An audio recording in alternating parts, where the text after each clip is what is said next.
Halo guys, kembali lagi bersamaku dan hari ini kita akan lanjutkan lagi video kita yaitu belajar tentang struktur data struct. Nah, sebelumnya aku udah menjelaskan sekilas tentang struct itu apa, tapi hari ini kita akan belajar lebih dalam lagi, lebih memahami lagi tentang struct. Oke, dimulai dari yang pertama yaitu apa itu struct.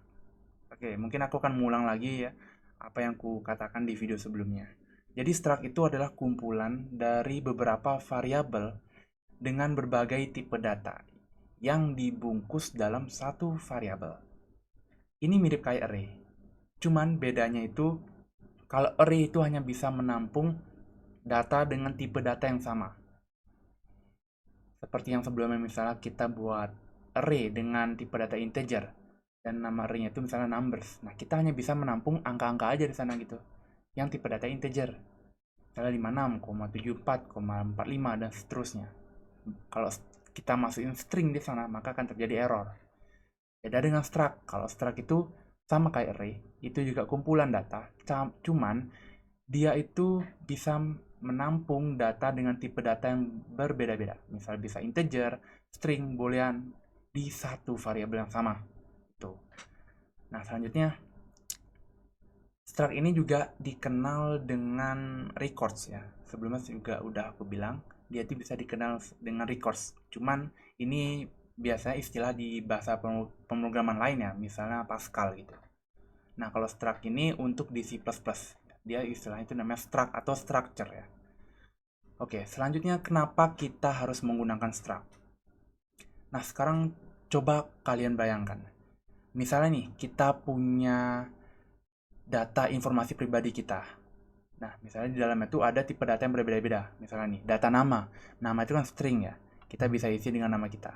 Lalu yang kedua misalnya NIM. Kalau NIM mungkin bisa pakai integer gitu. Kalau pakai integer kan ya misalnya angka semua kan. Nah, selanjutnya apa ya? Yang pakai boolean itu status misalnya. Apakah sudah lulus atau belum lulus? Kalau satu statusnya atau true, itu artinya sudah lulus. Atau misalnya statusnya nol, itu artinya belum lulus gitu. Nah, kalau pakai struct, itu kan gampang ya. Nah, gimana kalau misalnya pakai cara lain itu sebelum kita mengenal struct? Nah, ini misalnya aku contohin sedikit lah ya. Ini kita belum mulai ngoding tapi hanya belajar cara kerja dari struct. Cuman ini kita belum pakai struct dulu ya. Misalnya nih, aku ada ini tipe ada variabel satu namanya name. Misalnya nih, di sini tuh kita mengisinya dengan seperti ini.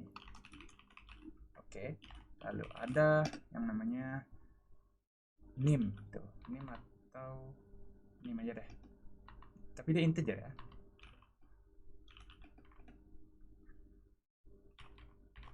Nah, dan yang lagi satu status itu boolean true. Nah, seperti ini. Ini kalau kita pakai variabel biasa ya. Kalau pakai array gimana? Kalau pakai array, misalnya nih, string name satu, karena datanya ini satu ya, atau mungkin dua, dua aja deh, dua.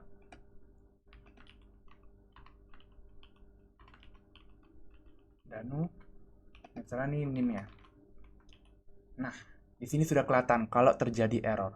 Kenapa? Karena behavior atau perilaku dari array itu hanya bisa menampung data dengan tipe data yang sama. Ini karena di sini sudah kita inisialisasikan dengan string, maka harus string.